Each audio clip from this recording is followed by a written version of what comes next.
जय हिंद एवरीवन। आज पिछले लेक्चर में हम लाइट और इसकी प्रॉपर्टीज के बारे में सीखे थे। आज हम आगे सीखने वाले हैं reflection of light. Reflection of light. पिछले लेक्चर में मैंने कुछ प्रॉपर्टीज बताई थी, रिफ्लेक्शन ऑफ लाइट, डिस्पर्सन वगैरह। तो आज हम ये रिफ्लेक्शन ऑफ लाइट को डिटेल में करने वाले हैं। रिफ्लेक्शन ऑफ लाइट पढ़ना है, लॉ ऑफ रिफ्लेक्शन क्या होता है वो आज हम सीखने वाले हैं। तो रिफ्लेक्शन ऑफ लाइट का मतलब क्या है? पिछले लेक्चर में हमने देखा था कि लाइट की तीन प्रॉपर्टीज हैं, रिफ्लेक्शन, रिफ्रैक्शन और एब्जॉर्प्शन। तो रिफ्लेक्शन कब होता है? जब लाइट आती है, किसी सरफेस से टकराती है, फिर उसी मीडियम में चली जाती है, तो उसको हम बोलते हैं रिफ्लेक्शन। रिफ्रैक्शन क्या होता है? रिफ्रैक्शन होता है जब लाइट एक मीडियम से दूसरे मीडियम में जा रही हो, तो होता है रिफ्रैक्शन। और एब्जॉर्प्शन होता है जब लाइट किसी मीडियम में द्वारा एब्जॉर्ब कर ली जा रही हो। तो यहाँ पे हम रिफ्लेक्शन ऑफ लाइट क्या है? The bouncing back of light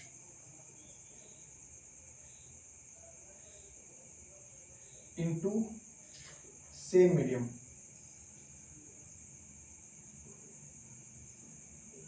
when it strikes on a plane surface is known as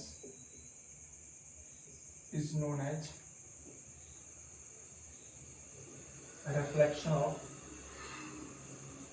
light. Reflection of light. Reflection को हम हिंदी में परावर्तन भी बोलते हैं। परावर्तन, प्रकाश का परावर्तन।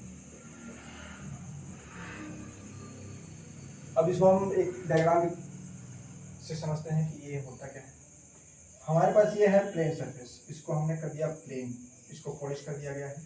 पॉलिश इसलिए ताकि इस पे लाइट आएगी तो ज्यादातर इसका रिफ्लेक्शन होगा। किसी भी सरफेस पे लाइट टकराती है तो तीन कम से कम फिनोमेना होने ही वाली है, रिफ्लेक्शन, रिफ्रैक्शन और एब्जॉर्प्शन। तो पॉलिश करने से रिफ्लेक्शन का अमाउंट ज्यादा होता है। अब मैं यहाँ पे ले रहा हूँ, एक लाइट आई, यहाँ पे टकराई है, इसको हम बोलेंगे इंसिडेंट रे।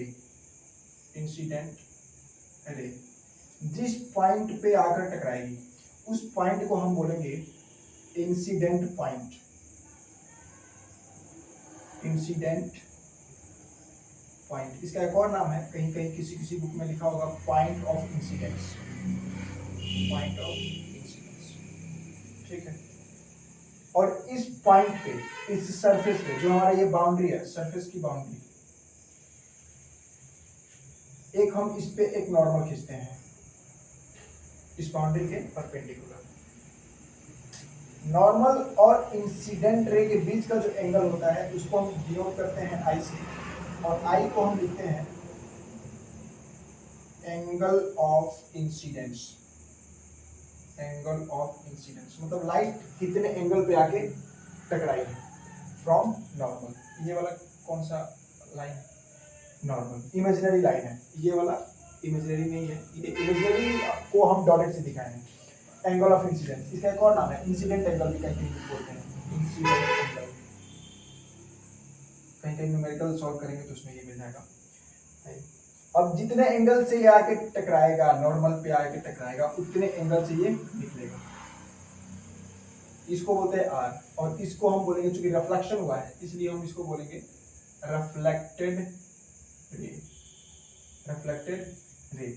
और जो आर है, आर को हम बोलेंगे एंगल ऑफ रिफ्लेक्शन। एक और नाम है रिफ्लेक्टेड एंगल, बोल सकते हैं इसको, रिफ्लेक्टेड एंगल। तो यह है पूरा लाइट। एक बार और समझते हैं। इंसिडेंट रे कौन सी रे है? जो रे आके टकराएगी किसी भी सरफेस पे, उसको हम बोलेंगे इंसिडेंट रे। जिस पॉइंट पे आके टकराएगी उसको इंसिडेंट पॉइंट बोलेंगे या पॉइंट ऑफ इंसिडेंस बोलेंगे। टकराने के बाद जो लाइट जाएगी, बाउंस बैक, जो लाइट बाउंस बैक होगी, उसको हम बोलेंगे रिफ्लेक्टेड रे। सेम मीडियम है, सेम मीडियम आई है, ये वाला मीडियम दूसरा है इसके नीचे वाला, और ये ऊपर वाला मीडियम एयर हम रिज्यूम कर सकते हैं, तो सेम मीडियम में बाउंसिंग बैक हो रही है, ठीक है। दो इंसिडेंट रे हो गया और रिफ्लेक्टेड रे।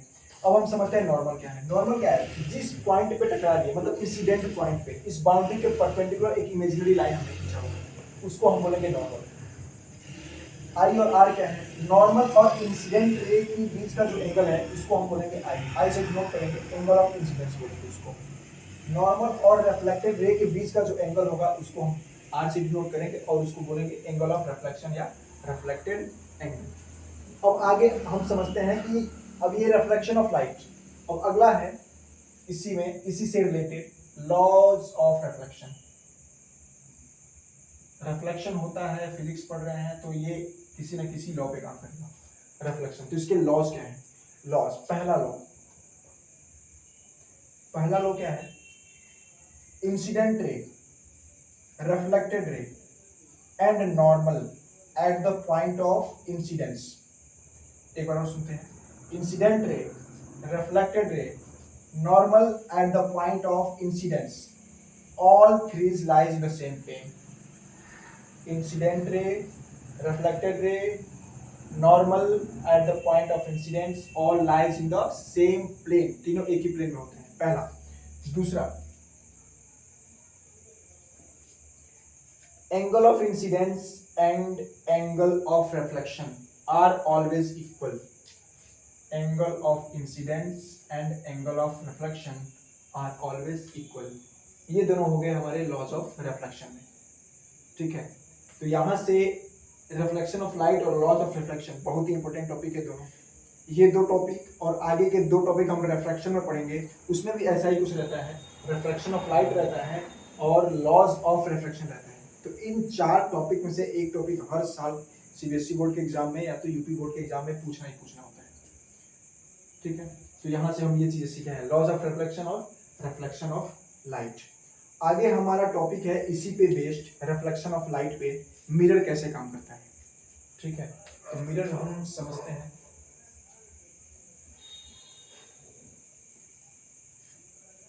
सबसे पहले ये समझते हैं मिरर बनता कैसे है। एक ग्लास लें और ग्लास का एक सरफेस पॉलिश कर दें, पीछे वाला सरफेस पॉलिश कर दें। तो पीछे वाले सरफेस, दो सरफेस होंगे, जैसे ये जो हम कर सकते हैं, जैसे ये ग्लास होगी, ठीक है। तो ग्लास भी दो तरीके से हो सकते हैं, ये बिल्कुल प्लेन हो गया या ऐसे हो गया, इस टाइप का हो गया, ठीक है, इस टाइप का ग्लास हो गया। तो इसके हम किसी एक सरफेस को पॉलिश कर दें, पॉलिश ऐसे। अब ये पॉलिश ऐसे बना रहे हैं, लेकिन पॉलिश होता कैसे है, पॉलिश करने के लिए सिल्वर कोटिंग की जाती है, क्योंकि सिल्वर कलर का रिफ्लेक्शन सबसे ज्यादा होता है। सिल्वर कोटिंग की जाती है सिल्वर कलर की, और उसके ऊपर पेंट किया जाता है रेड से, ब्लू से, ग्रीन से। कहीं आपको शीशा में देखने को मिला होगा, शीशा अगर टूटा होगा ना तो उसमें देखे होंगे, ठीक है। तो ये आप चाहे इस साइड से पॉलिश करो, चाहे इस साइड से पॉलिश करो। तो इस साइड से पॉलिश कर देंगे तो रिफ्लेक्शन इस वाले सरफेस से होगा, इधर से, ठीक है। और इसमें दो कंडीशन बन जाते हैं, अगर आप इस साइड को पॉलिश कर देंगे तो रिफ्लेक्शन इस वाले से होगा, या अगर इस साइड को पॉलिश कर देंगे तो रिफ्लेक्शन इस वाले से होगा। जैसे मैं यहाँ पे बना रहा हूँ इसको, अगर इस साइड को हमने पॉलिश कर दिया तो लाइट का रिफ्लेक्शन इस सरफेस से होने लग जाएगा, ठीक है। और इस बेसिस पे मिरर को कैटेगराइज किया जाता है। तो मिरर भी हमारे कितने तरह के होते हैं, मिरर मेनली होते हैं दो तरीके के। कौन कौन से, एक होता है प्लेन मिरर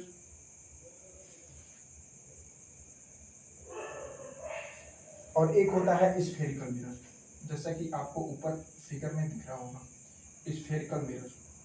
और आपको ये भी समझ में आ रहा होगा कि स्फेरिकल मिरर जो है वो कितने तरीके का है, दो तरीके का, एक अंदर वाले पार्ट से रिफ्लेक्शन और एक अंदर मतलब धंसे हुए पार्ट से रिफ्लेक्शन, और एक जो उभरा हुआ पार्ट है उससे रिफ्लेक्शन। तो उस बेसिस पे इसको दो कैटेगरी में हम डिवाइड करते हैं स्फेरिकल मिरर को। एक होता है हमारा कनकेव मिरर, जिसका एक और नाम है कन्वर्जिंग मिरर।